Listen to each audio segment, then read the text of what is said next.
In the 1990s, my dad and I would travel every December from Mumbai to Goa to visit our grandparents and in-laws. It was our yearly tradition, 2 peaceful weeks filled with warmth, food, and family. But in 1993, something strange happened, something that none of us would forget. That year, we were invited by my dad's friend Martin to a small village in South Goa called Loutolim. He had a bungalow there, and we were excited to visit. My dad was discussing travel plans with my uncle and grandmother when my uncle casually suggested, "Let's leave around 7 in the evening. It's just a 1-hour drive." But suddenly, both my dad and grandmother said no, firmly and almost in unison. Their reaction was strange. Later that night, my uncle asked my dad why he reacted like that. My dad said, "Martin told me, make sure you get there before dark." He repeated it 3 or 4 times. When asked why, my dad admitted he didn't know. He hadn't asked. He was in a rush. That one sentence lit a fire in me. I was a curious 10-year-old. My uncle was just as intrigued. When I reminded him about Grandma's odd reaction, he agreed. It felt like everyone was hiding something. The next morning, we decided to ask her. She brushed it off with a warm smile. "It's just that village roads are hard to navigate at night. Streetlights don't work sometimes." That made sense, until she got defensive when my uncle questioned her again in Konkani. She shut him down.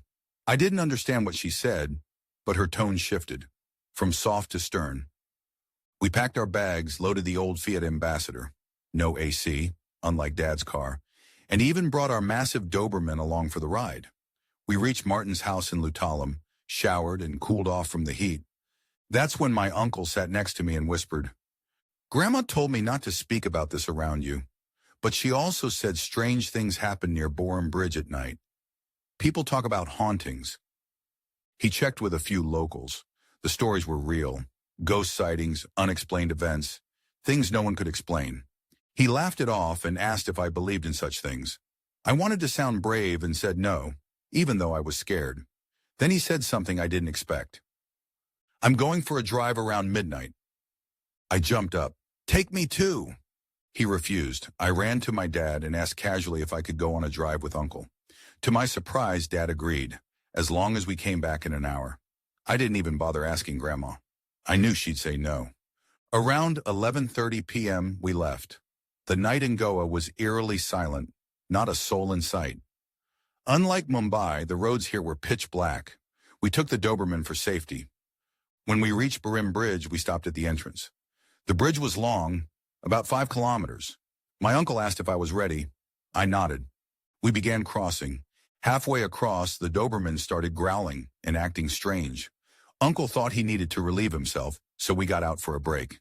He held the leash tightly as we walked. The night air was cool, the stars above crystal clear. We stood for about 10 minutes, just taking in the sky. But then it happened. As we turned back toward the car, we froze. There was someone in the back seat, a woman, long black hair, face half covered. We couldn't see clearly, but we both saw it. We took slow steps forward, and as we got closer, the back seat was empty.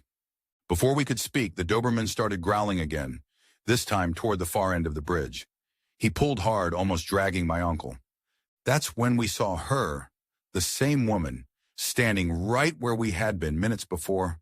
She slowly turned her head, revealing one eye through that curtain of hair. Then, without warning, she climbed onto the bridge ropes and jumped. We heard no splash. The water below was dead still. My uncle screamed and ran to the edge. Nothing. Not a sound. Not a ripple. "Get in the car!" he yelled. We drove back in silence, hearts pounding.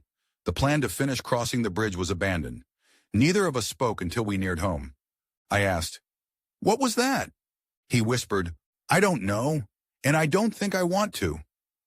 The next day we didn't speak of it. I tried to forget, but some memories never leave you.